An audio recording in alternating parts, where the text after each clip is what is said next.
Hello and welcome to Learning with Pro Tutoring, where this month we are exploring some of history's greatest women. And this week we are looking at the feminist pioneer that is Mary Wollstonecraft.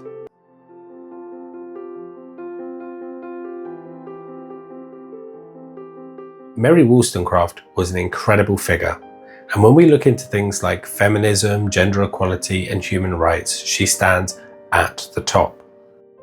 During the Enlightenment, she stood amongst some of the greatest Western philosophers, and she was so impactful that she's actually considered the founding mother of feminism in the Western world. Born in 1759, Mary Wollstonecraft experienced a challenging upbringing marked by financial struggles and also personal hardship. Although she was not born into financial instability, it was her father's poor investment choices that squandered away much of their money. He was also the cause of some of her personal hardships, where she saw her mother and her sisters be abused by him. Some could say that it was this experience that ignited the spark towards her devotion to feminist attitudes and gender equality. Fortunately, Mary was not destined to stay in such a troubled household. As she grew older, she ventured out into the working world and became a lady's companion. So this was similar to a governess job, where she would work with wealthy and prestigious families and act almost like an assistant of sorts, but she would also tutor the children.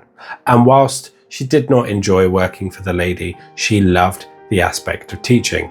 And this was the inspiration to her first published book, The Thoughts on the Education of Daughters.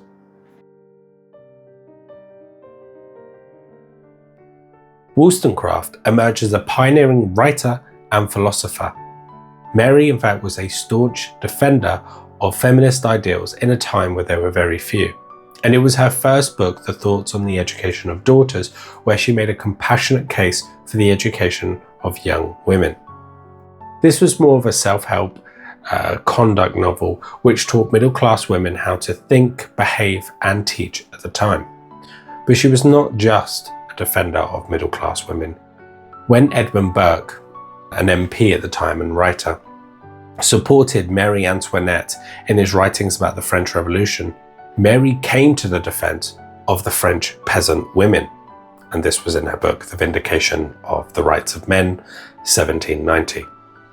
However, it was not until her seminal work, A Vindication of the Rights of Women, in 1792, where she boldly argued for women's right to education, equality, and challenging the entrenched gender roles at the time.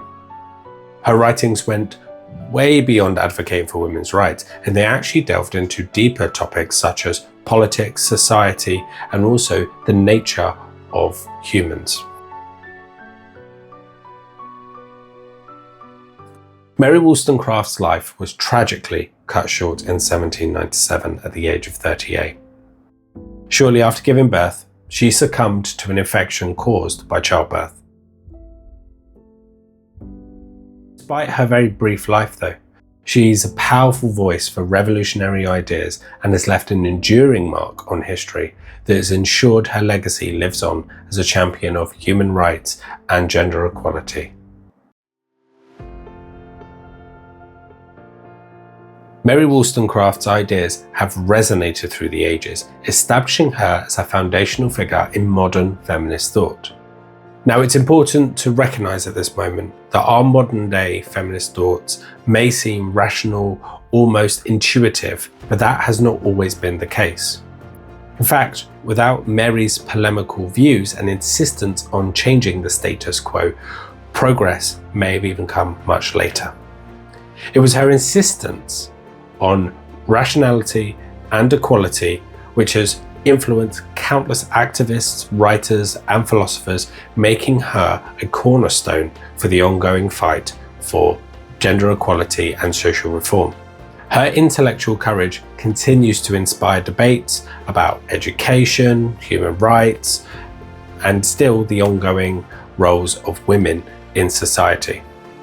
It would also be foolish not to mention that her legacy lived on through her children.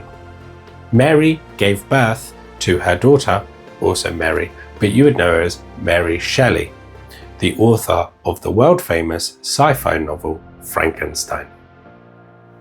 Mary Wollstonecraft had a short but incredible life. Now, I like to think, what does this mean for us? It means that no matter what we think, what we feel, we need to take action today. She was persevering even though she was a woman and often looked down upon. When she was publishing her work, lots of men argued against her, but she didn't let that stop her. She carried on arguing with some of the greatest minds and most powerful and influential people because she truly believed in what she was saying. Now, if you enjoyed this deep dive into Mary Wollstonecraft's life, don't forget to hit that like button, subscribe for more educational pieces, and please share this video to someone to teach them something new. We're going to be continuing our learning on women's history throughout this month, so stay tuned. Take care.